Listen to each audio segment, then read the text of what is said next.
Hello friends, welcome to my channel Murali talks. నేను మీ Murali. So ఈరోజు మనం అయితే విజయవాడ నుంచి రాజమండ్రి వరకు అయితే ట్రావెల్ చేయబోతున్నాం. సో మరి లేట్ లేకుండా వీడియోలోకి వెళ్ళిపోతాం, రండి.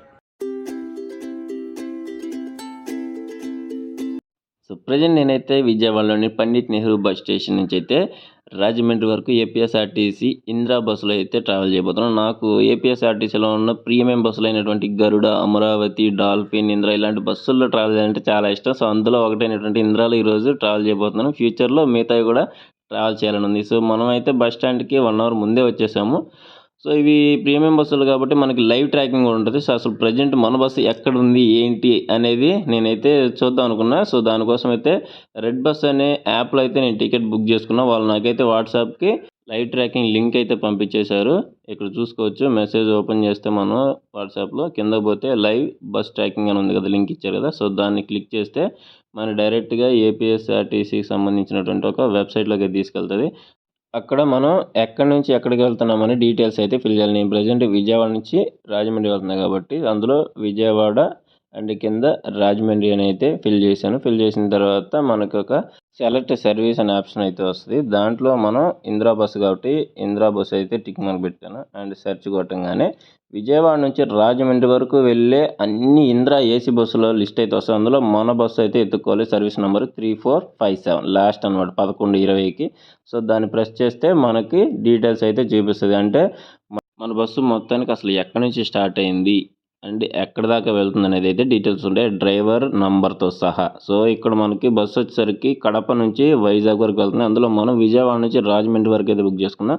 సో ప్రజెంట్ ఇక్కడ చూడొచ్చు, మనకి బ్లూ మార్క్లో పాయింట్ లాగా చూపిస్తుంది కదా, అవన్నీ కూడా బస్సు దాటి వచ్చేసినటువంటి బస్ స్టేషన్ అనమాట. కరెక్ట్గా గ్రీన్ మార్క్ ఉంది చూసారా, బ్లూకి గ్రీన్కి మధ్యలో బస్ సింబల్ చూపిస్తుంది. సో ప్రజెంట్ అక్కడ ఉందన్నమాట, అంటే గుంటూరుకు ముందు ఉంది.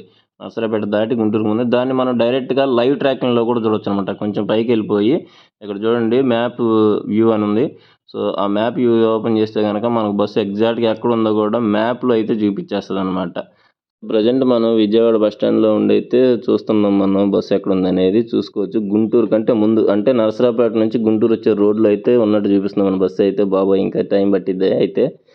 సో ఫైనల్లీ మొత్తానికి ఒక 45 మినిట్స్ లేట్గా అయితే మన బస్సు అయితే వచ్చేసింది. ప్రజెంట్ ఇది దిగ్గండి, ఇదే మన ఇందిరా బస్ అనమాట. లోపలికి వెళ్ళిపోయి ఇంటీరియర్ ఎలా ఉందో ఒకసారి చూసేద్దాం రండి. సో లోపల సీటింగ్ అయితే ఎలా ఉంది, 2+2నే కదా ఏసీ అయినా కానీ సీటింగ్ కాబట్టి. ఇందులో సీట్లు అయితే కంఫర్ట్గానే ఉన్నాయి. కలర్ కూడా భలే ఉంది సీట్ది, కొంచెం డిఫరెంట్ కలర్ ఉంటుంది అనమాట. బట్ ఇక్కడ నాకు ఒకటి కంఫర్ట్గా లేనిది ఏంటంటే లగేజ్ పెట్టుకునే స్పేస్ అయితే అంత ఎక్కువ అనిపించలేదు. నా చిన్న బ్యాగ్ అయినా కూడా సరిపోలేదు, మరీ తక్కువ ఉంది అనిపించింది లగేజ్ పెట్టుకునే ప్లేస్ అయితే. మనకి బస్సులో రాగానే ప్రతి సీట్ దగ్గర ఒక చిన్న వాటర్ బాటిల్ అయితే మనకు ప్రొవైడ్ చేశారు. అండ్ సీట్కి మధ్య లెగ్ రూమ్ కూడా చూసుకోవచ్చు. ఏ మాటకి ఆ మాట చెప్పుకోవాలి, మన ఆంధ్రప్రదేశ్ అనే కదా, చాలా స్టేట్స్లో లెగ్ రూమ్ బాగానే ఉంటుంది, కొన్ని స్టేట్ బస్సెస్లో తప్ప. సో ప్రజెంట్ మన ఆంధ్రప్రదేశ్లో అయితే ఆల్మోస్ట్ అన్ని బస్సుల్లో కూడా లెగ్ రూమ్ చాలా అంటే చాలా కంఫర్ట్గానే ఉంటుంది. మనకి కాల్కి అయితే ఎటువంటి ఇబ్బంది లేకుండా అయితే కంఫర్ట్గానే ట్రావెల్ చేయొచ్చు.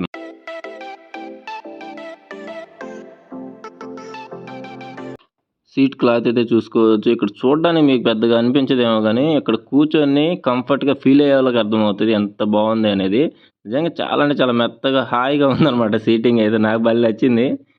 అండ్ 2 సీట్ల మధ్యలో అయితే మనకి ఛార్జింగ్ పోర్ట్ అయితే ఇచ్చాడు. ఏంటో ఛార్జింగ్ పెడదామని చూస్తే అస్సలు పాయింట్ ఇదే బిస్కెట్ అయిపోయింది అనమాట. ఇలాంటి బస్సులు బుక్ చేసుకునేదే ఒక రీజన్ ఏంటంటే ఛార్జింగ్ అనేది అటు ఇటు పోకుండా సీట్లోనే కూర్చొని చక్కగా పెట్టుకోవచ్చని. కానీ ఇక్కడ ఛార్జింగ్ పెట్టడానికి ఛాన్స్ లేదు. ఎట్నో గుడ్ లక్, నేను ఏంటంటే బస్ స్టాండ్లోనే లేట్ అవ్వడం వల్ల బస్సు ఛార్జింగ్ అయితే పెట్టేసుకున్నా.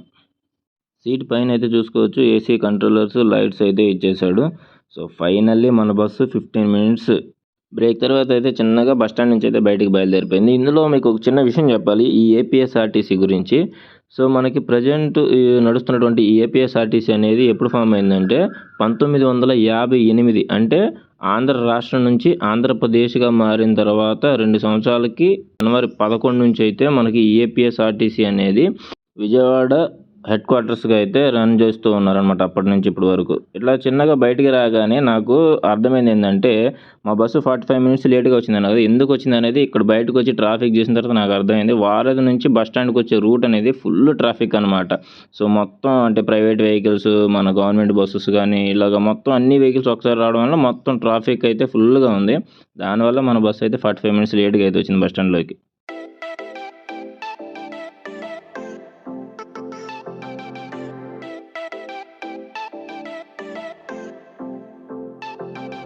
ఇలా చూస్తుండగానే మనకి విజయవాడ నుంచి రాజమండ్రి వెళ్ళే దారిలో అయితే 2 టోల్ గేట్స్ అయితే వచ్చాయి. వాటి నేమ్స్ ఎవరికైనా తెలుసుంటే కామెంట్ సెక్షన్‌లో అయితే కామెంట్ చేయండి. ఈ టోల్ గేట్ల దగ్గర నేను గమనించిందేందంటే, సో, చాలామంది లారీ డ్రైవర్లు కంటిన్యూయస్‌గా డ్రైవింగ్ చేస్తారు. నైట్ టైమ్ నిద్రపోకుండా అనుకుంటారు కదా! So, 90% lorry drivers 3-4 hours rest అయితే తీసుకుంటారు. ఇలా టోల్ గేట్ల దగ్గర అయితే మంచిగా వాళ్ళ లారీ పార్క్ చేసుకోవడానికి స్పేస్ అయితే ఉంటది కదా! ఈ టోల్ గేట్ల దగ్గర పక్కన పార్క్ చేసుకొని అయితే చక్కగా పడుకుంటారనమాట. నేను ఆల్రెడీ ఇంతకుముందు చూసాను. మీకోసం ప్రెజెంట్ అయితే రికార్డ్ చేసి అయితే చూపిస్తాననమాట. ఈ టోల్ గేట్ల దగ్గర ఎలా ఉంటది సిట్యుయేషన్ అనేది.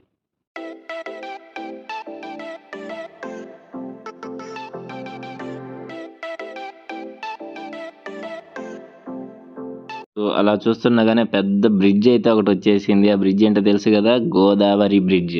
సో, రాజమండ్రి వచ్చే ముందు మనకొచ్చే పెద్ద బ్రిడ్జ్ అనమాట. గోదావరి బ్రిడ్జ్. ఇది నైట్ వ్యూ ఇది. సో, నైట్ టైమ్ బస్సయితే హైలైట్ ఎళ్తుందనమాట. బ్రిడ్జ్ మీద ఎళ్తుంటే నాకు left side, right side views అయితే బీభత్సం అనమాట. అంత బాగా కనిపించాయి. కానీ మీకు చూయించడానికి కెమెరాలో అంత చక్కగా క్యాప్చర్ అవ్వలేదు. సో, డే టైమ్‌లో ట్రావెల్ చేసే వాళ్ళకైతే ఈ బ్రిడ్జ్ మీద వ్యూ అయితే చాలా బాగా కనిపిస్తదనమాట. లెఫ్ట్ సైడ్, రైట్ సైడ్ చూసుకోవచ్చు మనం. అంటే మనకి రైల్వే ట్రాక్ కూడా కనిపిస్తది లెఫ్ట్ సైడ్ అయితే. సో, ఆ పాయింట్ అయితే బాగా కనిపిస్తదనమాట. ఈ బస్ అయితే నాకు బుక్ చేసుకునేటప్పుడు రెడ్ బస్‌లో మొత్తం రూ. 318 అయితే చూపించింది. కానీ మొత్తం టాక్సెస్ అన్నీ ఇంక్లూడ్ అయిన తర్వాత రూ. 427కైతే బుక్ అయిందనమాట టికెట్. ఫైనల్లీ మనం సిటీలోకి ఎంటర్ అయిన తర్వాత 25 మినిట్స్‌కి బస్ స్టాండ్‌కి అయితే చేరుకున్నాము. ఇంతకీ మనం రాజమండ్రికి ఎందుకొచ్చామంటే పాపికొండలు టూర్ అయితే చేయడానికొచ్చాము. సో, దానికి సంబంధించిన లింక్ అనేది డిస్క్రిప్షన్‌లో ఇస్తాను చూడండి. అండ్ ఈ వీడియో మీకు గనక నచ్చినట్లయితే ఒక లైక్ చేయండి అండ్ సబ్స్క్రైబ్ చేసుకోండి. వీలైతే మీ ఫ్రెండ్స్‌కి కూడా షేర్ చేయండి. Thank you.